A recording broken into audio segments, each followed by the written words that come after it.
A few days ago, my mother-in-law stopped by to give us a cooking lesson because my husband and I have been begging to learn her secret technique for making the tastiest Chinese dumplings from scratch. Of course, we've made dumplings before, but we always had to buy the dumpling wrappers from the store. So we were excited to have her teach us how she gets the dough just right every time, how to roll the dumpling skins by hand, and how to wrap them up into pretty little ingot-shaped parcels. And it got me thinking about how lucky I am and how much my life has been enriched by the opportunity to immerse myself in and learn from other cultures.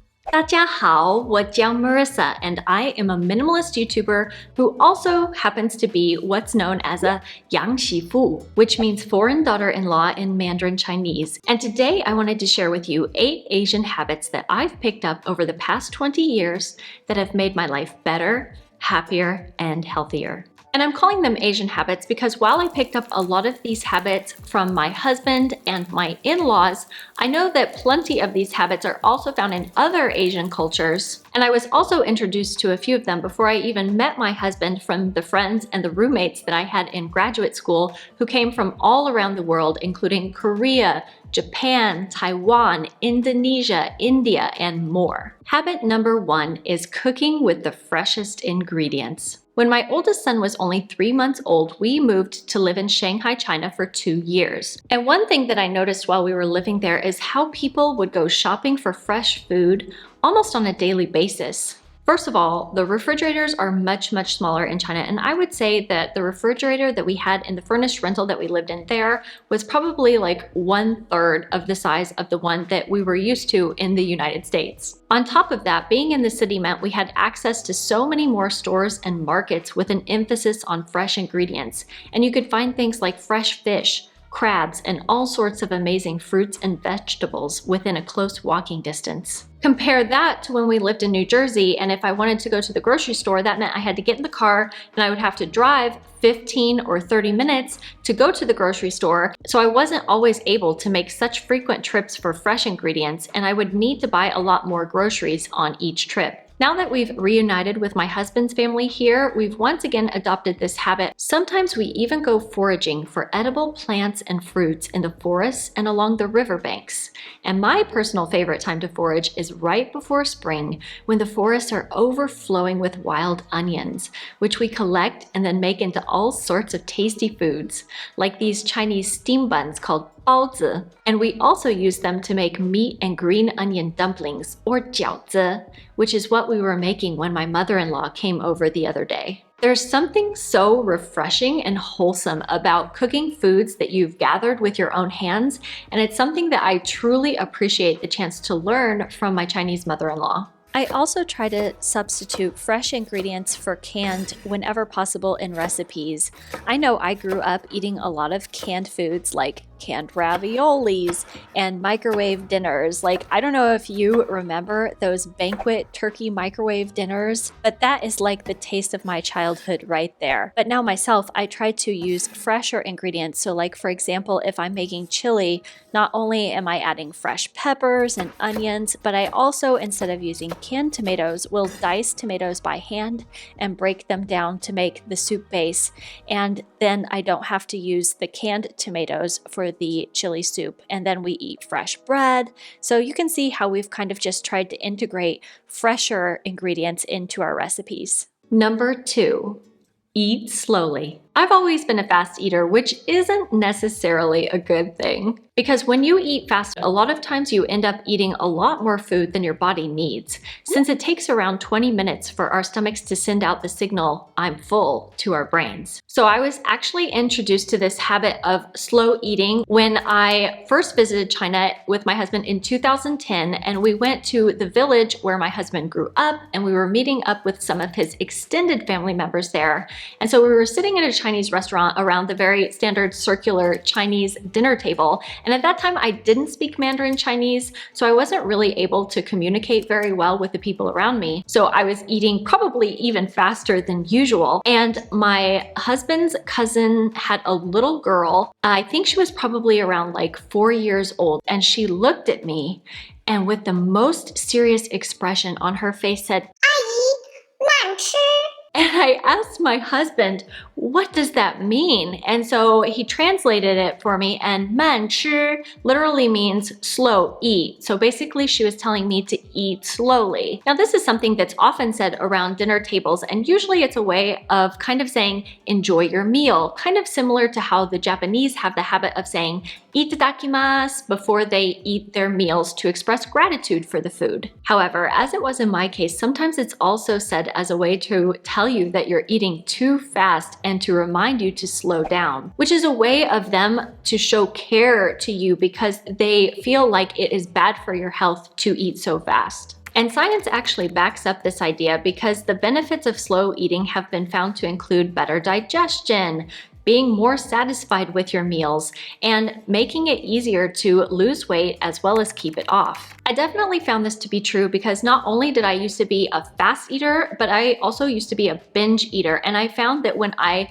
practiced 慢吃 and slowed down my eating, I immediately began to naturally lose weight and experienced less stress around food and eating. If you want to know more about that and the other healthy eating habits that changed my life and helped me stop binge eating, you can go watch this video that I'll link up here, which goes into more details about this topic. Number 3, remove shoes at the door. I thought that this habit was so weird when I was first introduced to it by my 2 Asian roommates who were Taiwanese and Indonesian, and later also began to practice it with my husband. But now I can't imagine living any other way. I grew up in a very average Midwestern town, and everyone in my family wore their shoes inside the home. But in my husband's family, shoes are to be taken off and stored away at the door and swapped out for indoor house slippers. And this habit of removing shoes at the door actually has a lot of benefits. First of all, it helps keep the home cleaner because it prevents things like dirt and germs from being tracked inside. And this is particularly important in countries where people either sit on the floor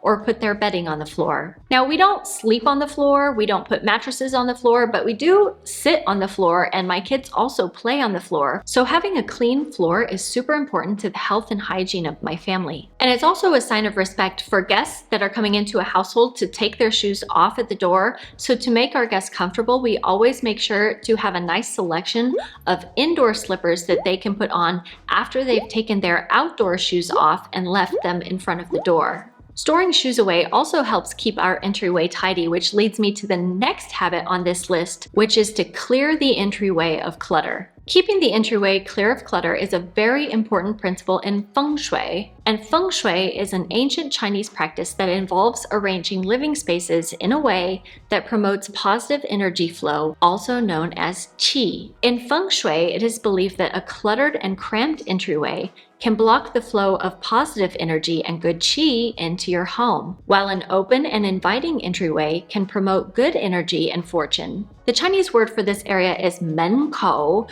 which literally translates to door and mouth. So that's why the front door and entryway area in feng shui is known as the mouth of qi. And just like you don't want to stuff your mouth and your body with junk food, you also don't want to stuff the mouth to your home with a bunch of clutter, resulting in stuck energy. So in our family, not only do we take our shoes off when we come inside the door, but we also store them away to reduce visual clutter in the entryway and keep it open and airy. And my husband usually vacuums the floor there in the afternoons after our kids come home from school, because quite often they have a lot of sand and dirt in their shoes from playing on the playground. So those are some of the habits that we've created that help keep our entryway clutter-free. Number 5.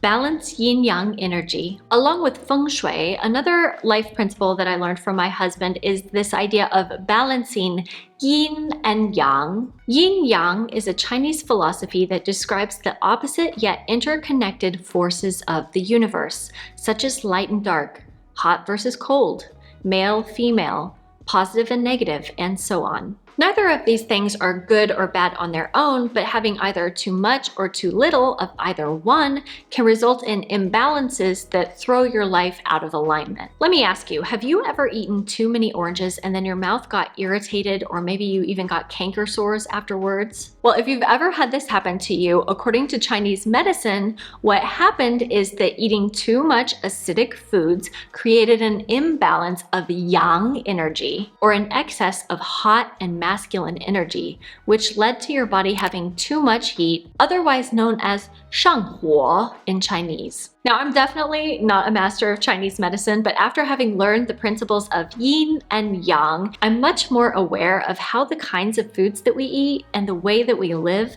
can have an impact on our minds and our bodies. And therefore, I try to look for ways to stay as balanced as possible. Number 6 is the habit of stillness. So I'm a naturally fidgety person, and one of the things that I do when I'm sitting is I will jiggle my legs. So a lot of times when we're eating or watching a movie, I might be jiggling my legs underneath the table or on the couch without even noticing that I'm doing it. And when my husband first saw me doing this, he told me that this habit is considered to be bad luck in China. And the way that he explained it to me is that people who jiggle and shake their legs are kicking away their luck and prosperity. And so doing this means that you'll have a tough life in the future because you're kicking away your good fortune. At first, I thought that this was a bit of a silly superstition, but the more that I've learned about simple living and the positive effects that mindfulness can have on the body and brain, the more I've opened up and tried to embrace this idea of stillness and be more mindful about what I'm doing and how I'm doing it. Number 7, open the windows. So 通风 is the practice of opening the windows and letting the fresh air in to ventilate your home.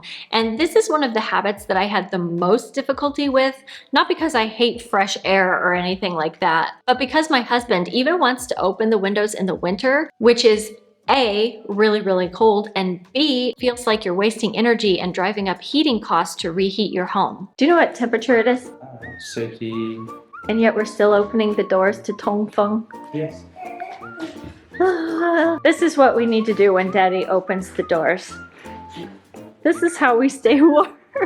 However, we have found that in old German homes like the one that we live in now, it's very easy for the air to get stagnant and for mold to grow in the homes if you don't practice this habit of opening the windows to ventilate, which is called Stoßlüften here. And before, when we were living in a rental, it was even written into our renter's contract that we were supposed to open the windows and regularly ventilate the rooms of the home. So I do think that this habit has a lot of merit. It's just something that I find really hard in the winter. Number 8, move your body. My mother-in-law is in her 70s and she's always moving around and swinging her arms and doing stretches, and she goes out to walk almost every single day, sometimes even in the rain, to keep her active and exercising. And when we lived in China, I loved looking out the windows in the early morning because you could see all of the people down in the plaza below practicing Tai Chi in the early morning hours.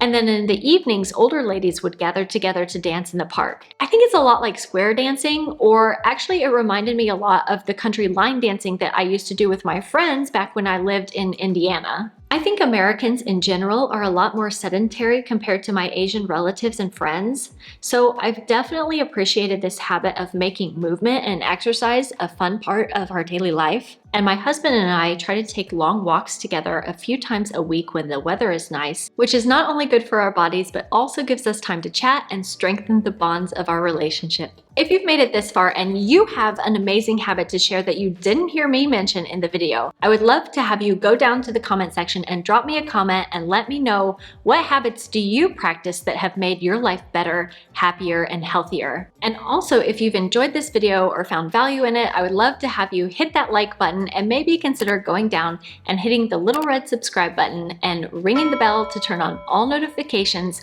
so that you can join me each week as we explore more topics related to decluttering, intentional living, and minimalism. 非常感谢你, and if you'd like to know more about my husband and how we met, or what life is like for us as a minimalist family, make sure to go check out this video, or I'll see you next week. Until then, take care. Bye-bye.